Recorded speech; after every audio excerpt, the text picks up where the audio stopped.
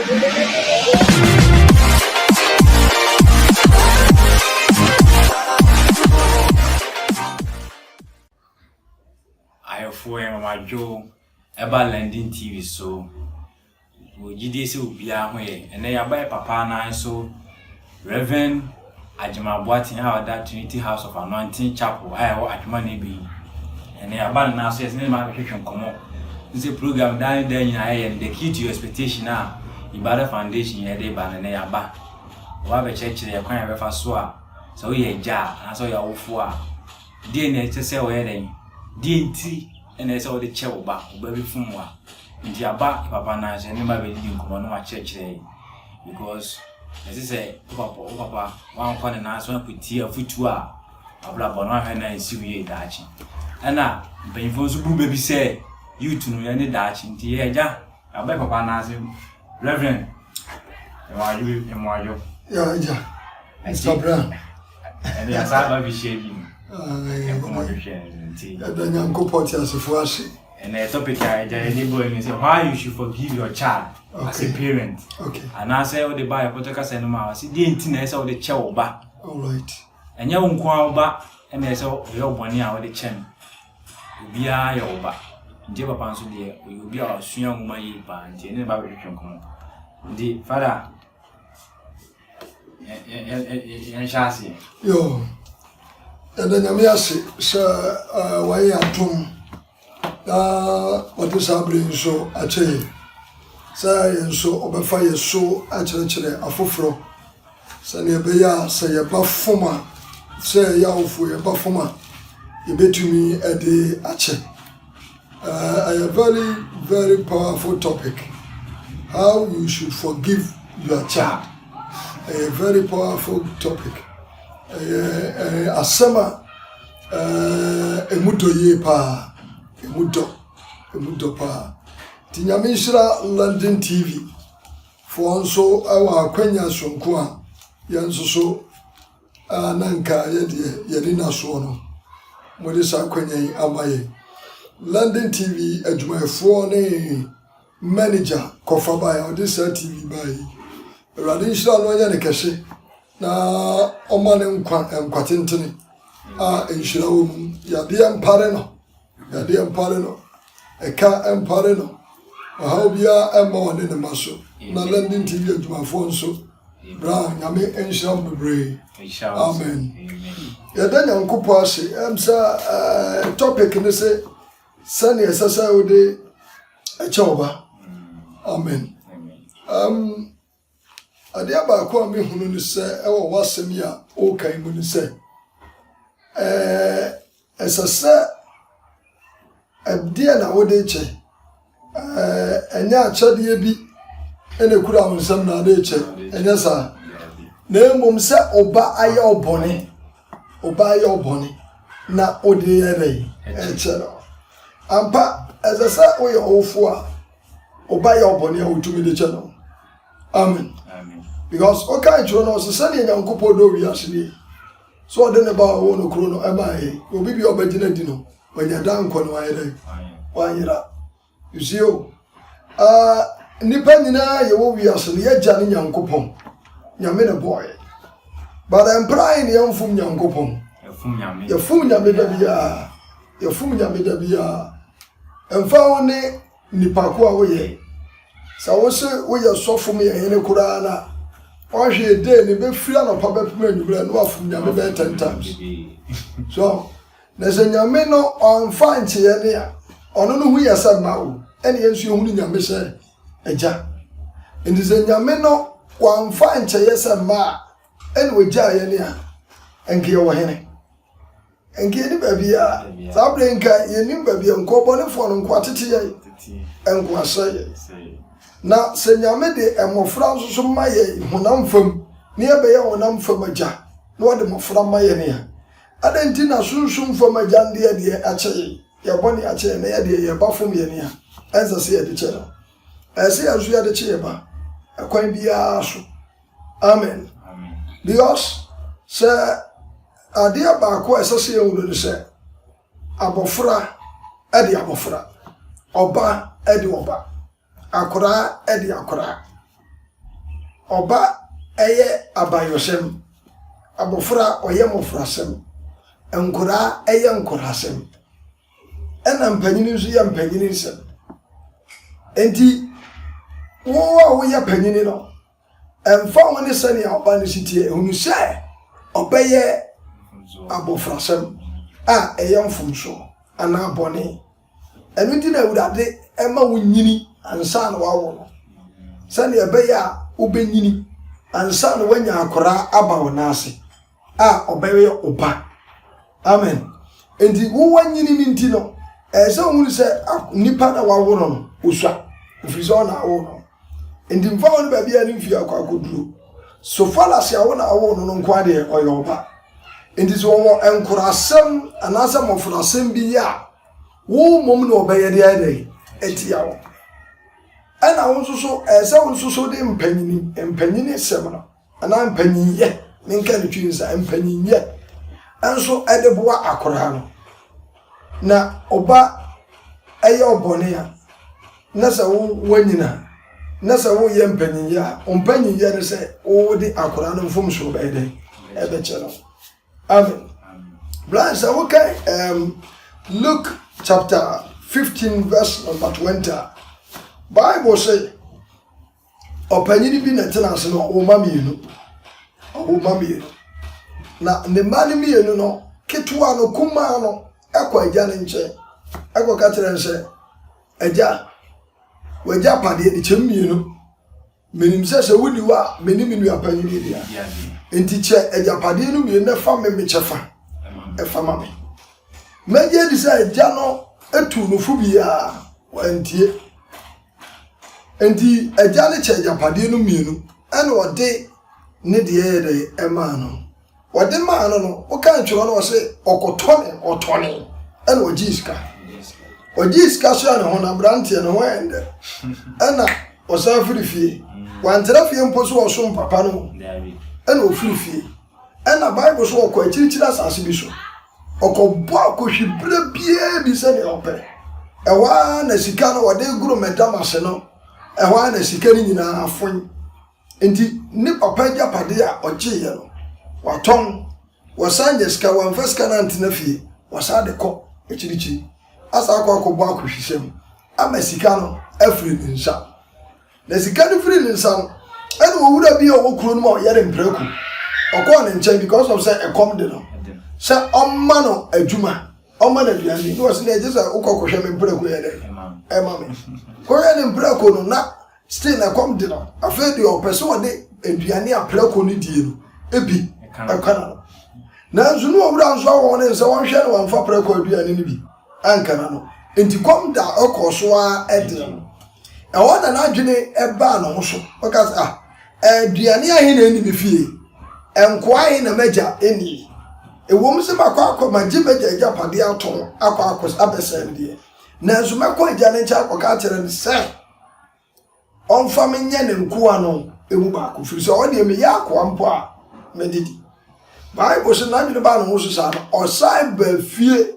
frachichira sa so ba fie ebebe ka kire eja no na o ka kire no se o ba no ena eja ne hu nu achirichiri na eja ne durumrika kokoye no atu okokoye no tu amen. Okay, Father, Reverend Boatin eja otin nka no ene se wo hwe Lending TV a wa yinchira de papa kan nyina nse o ka no akotu afri Bible mu o ka Luke 15:20 o kan a asem na yede e wo papa osua de akọ nanim yi pa o hwe na o atma na ebi Trinity House of Anointing Chapel when they found on a side leader they were no so open e papa so na say o person on the suma o atma na ebi o ba beton nsima o kan dia no odin pa me kra me ho adwiri me pa because say ansem we ni ba bia na benya bia ti ni station bia ti say Lending TV o person papa so tu funi ade a o ba atma na ebi hia o papa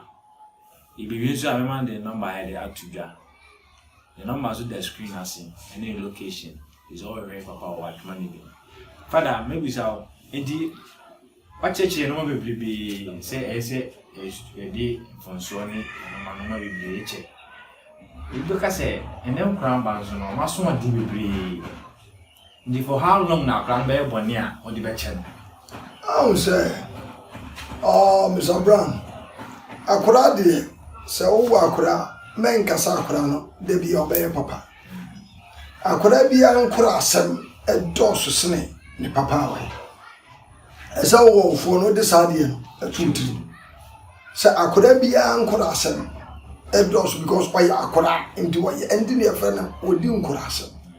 So enti Job was in Mishano, may your mother say David was me your mother say akora. Make us akora. Indeed, akora dear, as someone who says a bian obey kurasa. Indeed, any kuras emretin tinibi ana baby obey akodu bi ansa na de hede acha di obey bia facha na say woni abofa tia na say woni oba ana say bi so bi ban putia say how many times bi oba committee bia say oyede e so the channel atia say na wo chira no say ma onye sa de na wo ga say we de me mfa nchira do eduru bre bia bible say yen tia no wo de ase wo betumi atia no nanso ontia na to the stand say obetia akora no ebekwa kofa problem foforo bi de ede aba cause akora bu a wo ne tifie ne say wo ka say wo tia ne say wo anye careful a obedwa ne kora frifie ofrifie so a wo parent no wo so ba ye okay so for me that's we be mo a Helen din team say my papa can no hie ba father mesa bu say asase mu it is say one fan che wa bofra na e wo musunsan so bi ana. Oh yeah. Background so you can abofana sem. Okay, yeah. See bia me ma fa nche me nua ketua na se me ba me tifia. E wo nsunso bia e be background so. Oh yeah. E bi ne den. E wo nsunso so bebre betumi aba akura. E bi ne den. Ma me nchira wade. Sa akura ya oje naja eja pade kwa chirichiri no. Se oba na papa na amfa nche na. E betumi abasa nko be sa frifie. Aside day. Ako. So na ọkọ no ni baabi ọkọ. Oze ene enkura no mu ni na mkurum bebre no. I can say street child no. Street children. Street children. Omu no dudu na no e wa aja o. Omu wona. Dudu na wo parents. Enye se omu maame ewu. Ena enye se omu papa ewu. Ba awofo dudu na ennim sania ye ba ya de a ye de channel na ye twe ye ba no esa be ye ntse ye papa ye yo ti o wo no wa brenya wo japade wo na onim kwa be fa so anka be che wo japade ba o ba twe se kan ba be gina wo pempem by force chibine pan de ba no wo ka bi ye wonti wa che wa sadis age akwa akoton na oba wo anka de be che no on se edene ma. Yes, as when the Bible so ofre chiri bomba no otumrika kokoshia. Ebi ko ofri se onu se ne ba no enkurasem en wodi. Enkurasem so yemfa nya asem. Enti se wan fa ncha wo ba ebetumi am wa da base baby. So, tisa baya we teenager na oye obone. Wo parent no so mfa ncha no. Obekwa da mfichire emema na benyem no. Omunyim na esunsusu aso be ba be kan wo awfo no. So obi abema wo wabai abema wasiso oba abema wasiso aye obone wan fa nche no obeko obi be dodo na ko base obesua drugs no. So esunsusu aso later obonze wakwakoye amroba obaba be wiawo obaba be wiawo ba na bia nka de che na nka wotenetene ne nka kra ebi anka bana nka bi o university. You see, it is a one fine chauba ensunsuaso a eba no endoso. Okay, father, that's we be and then you landing TV dey. Wow, here landing TV and you may be why in share. This all your for and also your papa we and na. Let's say baby phone, that's one fine chena. Ensunsuaso never bar. And now of France on Kwana Ellen. In Yanin day or the British society no. Society now. Benyamin de o papa no so benyamin de ma me no so benyamin de in the father abofra no benyam fun so be on life. Oh yeah, we not join different gangs I just say and I saw activities here wo school ni ade nyina bad habits na ede ba intino after say akran be nya sense so dey na awofo no so bitima anya any society I say awofo no number 1 okay Proverbs chapter 17 verse 16 verse 6 Proverbs 17:6 and some Francis Kaima me had say I say nkokra botire ene emma what on tell you nkokra abotire ne emma so na emma ani monyam ene won agya no na emma nso ani monyam ene won agya and number 1 akora no esanse wapono ne boni nti wan fa nche ne wo fifie no wo lusu na ani monyam ena won so wo lusu wabotire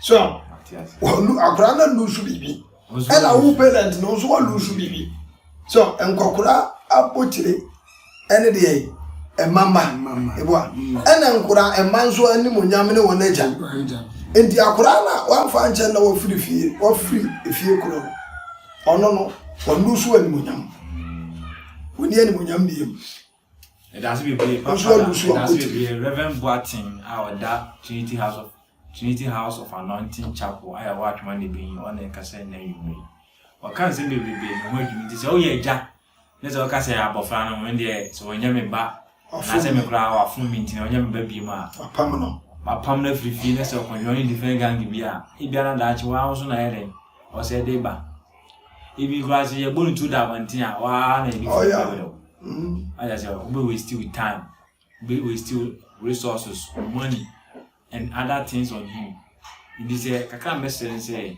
your mofra na e no motie no the papa kan e no kan so ya church lo mo kan papa na ya fa bible no we kwaso ni eja ye ma ofi a ofo no biribi kwaso ni eja ye ma ofi ade akwaku kwadwo fie kwaso na woni mi de o ye no ofi woni gangi a no mo kasa nso na di normal we nyina ya oh yeah the father we message with a question we on say our phone be atom mara aja say be atom mara ndi ene enwure ya when your opportunity we landing TV I ka say our phone teachings be na we be mom based on the topic I discussing and I say I first e dey be che your mofra and I say why we should forgive DNT and I say the chair more fast or more from here.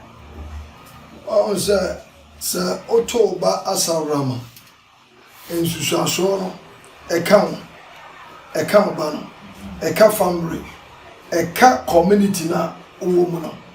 So, a cat on mine. Because the sea, a cat on mine. In the same year, Rebecca Semina, because I made the family. Yeah, Mamma Casa, Mamma Casa, and Korea, and I'm ranting you to ya, or more dead than more pleasing. I buy told you, and when they are by told you, Sassy can no within a day, they are no 6 months here. A typical community be echo quiet. So, Nessankia share by ya, and Casasi cano, ye be. Ebe kwan paso ye mfa ni panon konkotu awo de actually say ye hwe ye me ya identity say for prison service for be prison because according to Ghana prison service on law government bia spending 2 cedis on each person a day and our population Ghana prisons now only 25,000 okay the whole Ghana 25,000 including multiplied by 2 cedis here which is at the end of the year in Kagani Whiska. Intino, the whole kind of my jelly. Oh, auntie, as a second dear, so near me, I will fall. I'm found the ponia or Babayo. I could under Baba woman, and so the show I do say, obey your mother. Says a crowd, trust some say, and maybe a children, our full mass were dinner fool. Sabre a year tuna. You see. Na ya wonu sane ebesi de bone acha aye mabone acha ebedene enkura no mo abontin ne be doso pa go we ba ye ne bone no apam we ba ye ne bone no apam we ba ye ne bone no apam no enkora wa ususu enkora hin na ba wa bontere omu nyina so be create problem e dey aba be ka government you enti as a parent no as nyina yehuru se mfa wonde se ne oba no wositie uso no mu ya akora no obetumi ayi okura bia okura ne wo no waso wode ne sene oba wonim tia wotete wo papa na de oba tete oba ko mienu a na wapam no se fifi eni nsusuaso bebre eba enye nsusuaso papa nso nsusuaso papa ena bi omono teenage pregnancy sa no mani nyina ye ma ye adwuna firi wo nso ni agya wo ne ato na sawra ena kokofa sa no manyina ba ukofie bi mo obi agada ne manyina kama anopa morning devotion omo ba beda o ba bompa ya asori ansa na o bada enkura ne ya bore na nsu parents ne de che entitam bia no emafie on asundwe eba ifie yante watimi ne waka bia na wo de on fa ma de nti amen Father, then you may be a day.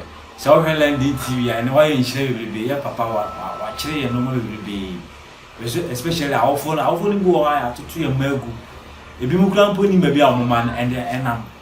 Omuni young quiet money on the enam.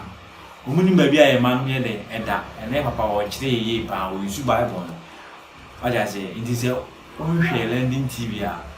Now, TV one, a share teaching papa and in mind. Father, that was really indeed. Obi swe bisa say, "Isu sanso be na ebeba nse okoye papa idie." Nna so ye sofo uda asori kesi ya. Okay. Trinity House of Anointing Chapel. Okay. Una da as a pastor. Church be na le ma o members. And I say o members nyu nya na youth. All right. You na wale. All right. Then you know mo show. Oh. Church be na le mo. Ah, Sile be ya omuma no na eden anfa kwan bone so onim say Bible say obi enhunu ne fie so hwempo a enikwa enhunu ne fie so hwe enikwa say man say ni pa no hwe Nyankopon asafo so you see and this all be believer na say o ware a ese say ohunu say asudie da so asudie say obehwe wo fie eyi entimi mitu a Kristofo nyina fo say Kristo ni bia ne ba enam boni binti wato na sawram wato na slaha ama akura ne nam no ba bi owo bia no onko na onko kohwe na onfa na mara fisha nkura ne da bia no ye bebu sa nkura no so ho akonta se ma hwe ma bofra yi ma bofra na ira no wodi ni kwasa se da bi oh yeah senya me de ne ba di entra bi hwe mi ya me nim se Nyame nim se obetumi ahwe abofra enu nti no de na ma yes and yes all fulfilled a promise Nyankopon e de ama e se utumi cause utumi yanka Nyame mfa ne ye de ama sabra ye ka de sei ogu a owo de ba na akora de so e bia Nyame nyansa no utumi hwa akora nti o ma ne sansa yesan baro watra se wenya 15 years 14 when you're 16, 18, I didn't know until when you know Shakurani.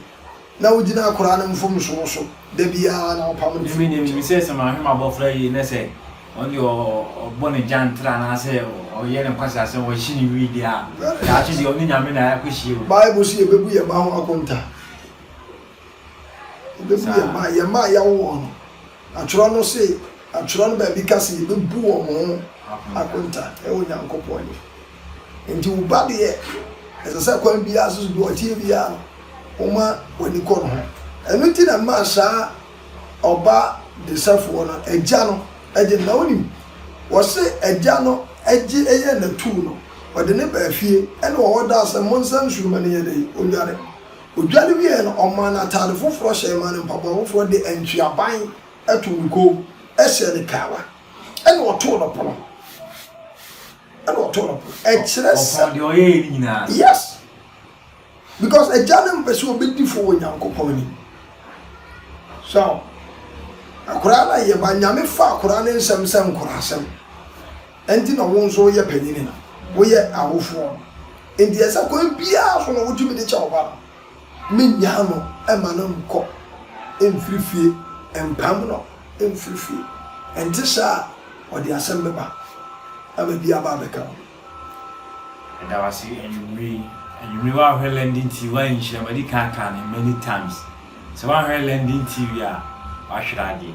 Father, Ubuzubeka say abofra dem of na mamba so so die pa ya hwe society cry a woman ya it means a gang that this will be a leader and also be a father na say or your mother or your potential man obu a ofo no be so mpom wase mo ma na ele e ko fa I just say intino when say abof obi timi ka say o de me suma wa nko obebre pa I just say obi timi ka say o de unye da okay so the kana awofo no bu on mo ka no just keke bu on ma on tiase intino me bisa me akonya manya wa na me ni wo twetwe nkomo yi e wo hunsunsanso ana e wo mo franso siga na obebre pa obebre se o sin obi go atimi di matter that nuisance statement yeah our own zuzaso on say ewiase na ye wo hihia tambia demons were around because ewiase we brand na enya asase o na eyepo ebunu ana na butu asase no so and not the whole world no eshi see ni mo so na demons no eguo kopem se nyankopon ka se epono ntwe nko na asase pese bi yele emra enti epono twe ko ye ne demons we ja wo mo asase no so nyina wo da so wa rantis mo da so wa asase no so yes wo da so wa asase so ese nya o ma nko dabi se bi wo pono ebi so wa asase so ye ye hola ma ni enti se ni ndipedi akoni abada bi ase no sa na demons so edi akoni aba enti asem bia o kan ache obana so you very careful who say dimo bi be so nso de be ya aduma wa akora no so ne say ne say agudie ni ya ofro no kase na obebre na unye yidane ade ni na enye obia nka bi nkire ne panta awofo oba shaw obufo mi ehina ka kire nse unim se nyankopon pesu ohira wo na wo yesi obi nyame be hira wo pa na wo yesi ade obi nyame pesu o ma onyansa na wo yesi unim so nyame adom bitu da bia na esa wo ka asema ye positive see eno de demons ntumi nso mo fanya duma because obonefo no ne de ne say bone nko na de bi ode platform jina so okay so no asem bia na so ka we were landing TV awofo especially say what can sem boni bia fa oba bi hu oba boni a waye nti o so obebre a reverse ene papa wa kire mu sa no me sem ni nyina da chi eye aduma and I'm ranty with be abobo down bia dane we smokers near daddy na if papa wa chichi maybe father my main quotation in so we say so what kind Job chapter I think Job chapter 5 can remember Job chapter 1 verse Job chapter 5 was not Job ekọ for there and the ma atopunu nyina wia the ma atopunu Job esa kokobọ ne ma ne tiri so afode ese e bia na ne ma no afun aye bone atie nyankopon so Job na ne ma oye believer but na ne ma ha adwene pa entitam bia na ne ma be bibi no no akobuso kire se ne de no mi omukasati ya wan omu ye se asode be no mi ye ohunu so ma ye bone pe na ese so komo afode that's we father town intin okay ye ne di number we nti so ye awofo na se wakese oba reverse nyankopon ya dem adventure father futu we na de ma awofo no bi a wo hwe isabe ya landing TV yo me do was landing TV for ya be shira mo me fasa kwanya isutu awofo bia fose se o na oba entem enye kama because of so ana asodini bia oba aya bomodini bia se wodi oba na mfomso ebeche no na akwakofa oba no edina bafi na wa ma me ya adesoa amfa ma amaya de so ama ɔman no amaya de so ama community no even church mpo a wo mu no otimi ya de so ama bi bɛka church no enti obia momodere hwɛ ɔde ne babia mfom so ɛbɛkyɛ no na wasa akɔfa ne ba enti no aba fie bio nyame nhwɛ mu nyina ɛda ase bebree ɛnɛ nso ne bia no obi ahwɛ wo na nwi opɛ sɛ wo hu baabi a wo so all right bia no ɔbɛn yɛ na gya anytime bia Sundays bia ɔba no ɔno nti wobɛkyerɛ baabi a wo yɛ asɔre ɛne da wo yɛ asɔre na ɔde nɔmba nso ato dwa yo adofo a mo hwɛ me hyehyɛ a yɛfrɛ me Reverend Agyemang Boateng medi sɔfo Trinity House of Anointing Chapel asafo yi ɛwɔ atwoma nrebehi en ode wani be kyerɛ sɛ o konkawe udu kuro bi efrɛ na afali baabi a kane no me yɛ wa paa ho ubesi usi a obefa taxi sɛ o kɔ nrebehi no waka kyerɛ taxi driver sɛ obesi wɔ anointing grounds uduru a obesi osiwa asɔre dan no ɛwɔ kwan ho pɛɛ unuru ne bɛyi kuro no ɛfa sɛ kuro no mienu na afari ne bɛyi no entem ɛkwan ho pɛɛ edua flowers bebree kama asɔre dan kɛseɛ esi hɔ uduru a osi ya na ɔba wuram ya activities yɛ nyame yɛ brother bia yɛ fellowship yɛ mpaebɔ deliverance adiye ewom aduma kyɛde ne dɔso ayaresa bibia ne wa awurade adom wode bɛba hɔ no emfiw so menim adesoa bi a obi di aba saa ground so hɔ no ma wɔsaade ekofie wonya banko ade a awurade ɛnam ne tumi na ho ɔde so ɔbɛsoɛ wadesoa afiro so kɔsia da bia nso no yɛsom hɔ no enti saa days ya da bia wɔ hɔ ba saa days yi oba obeba beto sofo ewo asori fie ho yankopon hira bebree afi me number nso aye 054 60 20 332 60 20 33 2 yam hira mu nyina ɛda ase bebree ɛnɛ ɛdebesi a